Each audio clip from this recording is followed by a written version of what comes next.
Well, Club Shay Shay is getting messier and messier. It's almost like Wendy Williams didn't go anywhere. She just got a weight set. Um, so Monique was on. Every time I see Monique these days, she's on doing some greasy ass video with her and her daddy complaining about something or working out. I don't know nobody that work out that much and gain weight unless every crunch you do has got Captain in front of it.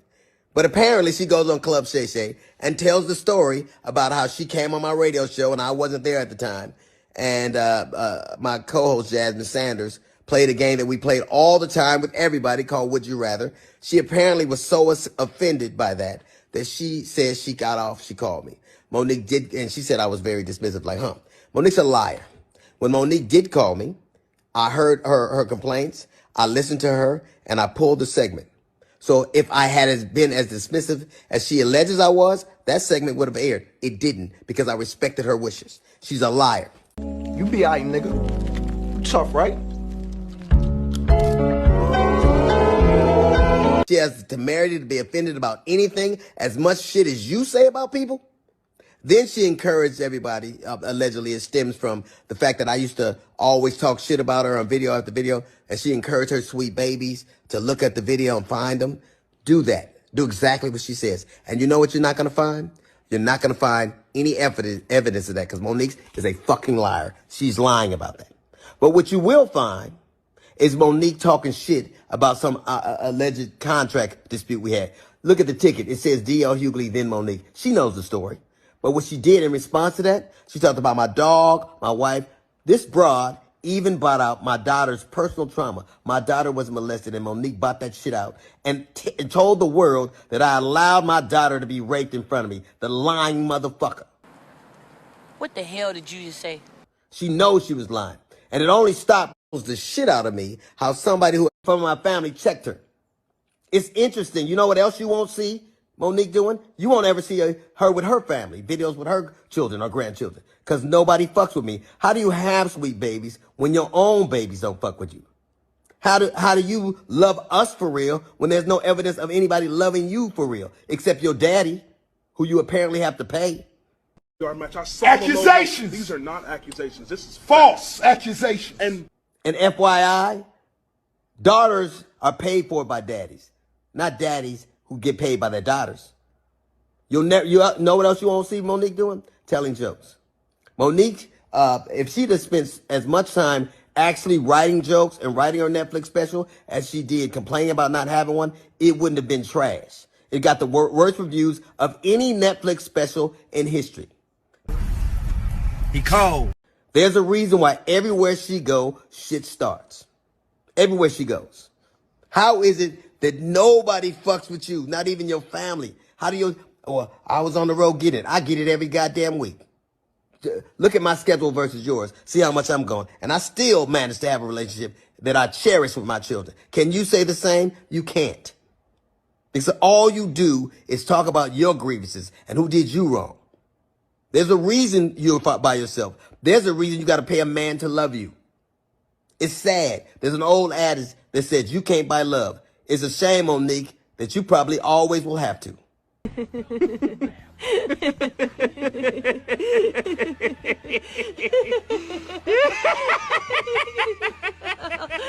Monique, she's brilliant. She's an Oscar winner. She's sensational. What she did in Precious, her phenomenal acting career, her comedic genius. Monique, I don't know if anybody said this to you, but I'm going to say this to you, and I'm going to say it to you out of love. You always say sisters or brothers when you're talking to black people. Well, this is a brother talking to you, Monique. You look very bitter. You look like the light has been stripped from you.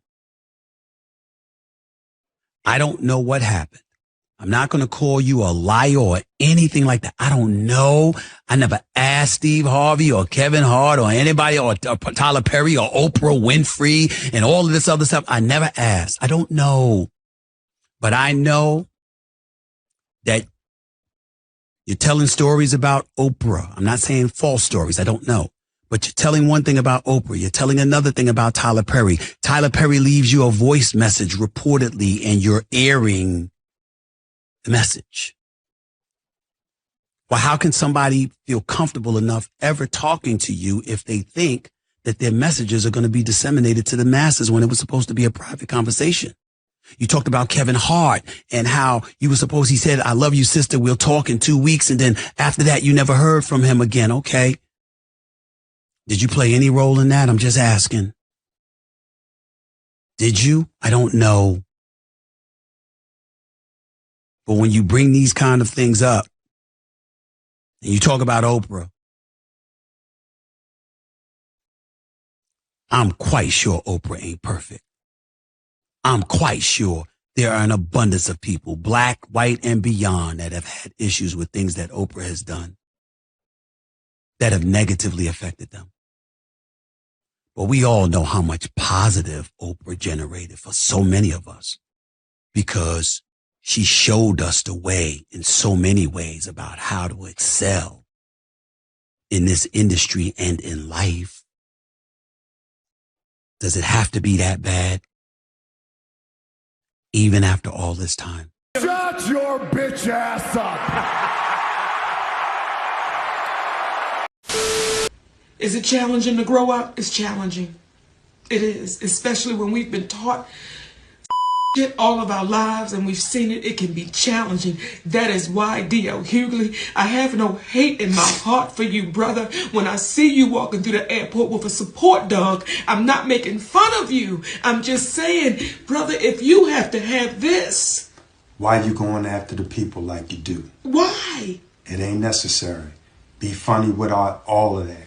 And when we speak about Oprah, when we speak about Tyler, when we speak about CBS, we're not speaking about them to call them out. We're speaking to call them up, because the same way that the Breakfast Club was able to say, I'm sorry, the same way Brother Lee Daniels was able to go across the stage and apologize, the same way that we were able to say, we are sorry, it was inaccurate about the cease and desist, is the same way that Oprah, who teaches master classes, well, sometimes we got to love enough. We got to love the teacher enough to sit them down and say, it's time for you to be a student again. Tyler Perry, it's like, brother, the world heard you on audio saying you were wrong. You cost our family tens of millions of dollars. We don't hate you. We love you because you were trying to do the right thing. But as Gayle King said when she did that interview about Kobe Bryant, certain people suggested that she just stay quiet, but she couldn't. Don't listen to people that tell you to stay quiet when you've done what you weren't supposed to do, when you've done wrong. Speak up, acknowledge it, because it helps us help the community. And guess what? We are only human beings. We are only human beings. And we got to let you know we love you enough, because we know that's all y'all are too. Despite people making y'all think y'all are more than that. Come on. They talk to us. This dating thing. Mo is different now. When you and I... It's different, baby. I'm grateful I'm not 56 and trying. What you trying to say? What you trying to say, Mo? I'm looking right at you. I know you looking at me. I ain't backing down. You better take your old ass and get somebody to love you. Damn, Mo. Now I'm looking right at y'all. Let me tell y'all what Shannon needs. Let me tell you what my baby need. He need him an old fat gal who can bake good cakes, make some smothered turkey wings, who gonna rub his feet at the nighttime, okay, and gonna have a sip of his cognac to make him feel better about himself when he come home at night. That's what Shannon needs. You don't need no 26-year-old girl. You don't need no 36-year-old girl. This is your auntie talking to you. Take your old ass and get you an old bitch out there that can love you old. You're trying to hang out with these young bitches and you can't do it, Shannon. You just can't do it. Damn. When they want you to go for the 4th round, you looking at her like, bitch, listen, you want some money to go to Starbucks? Yeah. Because I can't go no further. But if you get your older girl, when you get to that 4th round, she's gonna say, hold on. Let me go get you some eggs and cheese and some toast with apple butter, because that's going to get your energy back up. I'm talking right to you. Shit. Hey, dummy! Are you retarded or just plain stupid? Look, I'm Forrest Gump. A lot of shit pissed me off. Like, we got Monique and Shay doing an interview. You know, going back and forth. She talked a whole lot of shit about African American people. That's what um, Stephen A. Smith and D.L. Hughley was upset about. Pretty much saying that she's attacking African Americans. And instead of praising us, she's bringing us down and stuff like that. They said the same thing about the Cat Williams interview. Seems like they constantly do the same thing when people try to point out some kind of truth to it. I don't think people go and jump into other communities and cultures and try to straighten them up, unless they already need to straighten up some shit that's going on in their community. So that's probably why she's bringing it up, because she's part of the the black culture, the black community. So she's going to bring up what's going on in the black community. It's rarely people that's not from the community talk about other people's communities. You don't hear people talk about Irish communities or Jewish communities or you know Indian communities, Native American communities, or anybody. You know what I'm saying? People don't go out their way and learn about what happened with the Scottish, and then start talking about the Scottish community if they didn't grow up in it.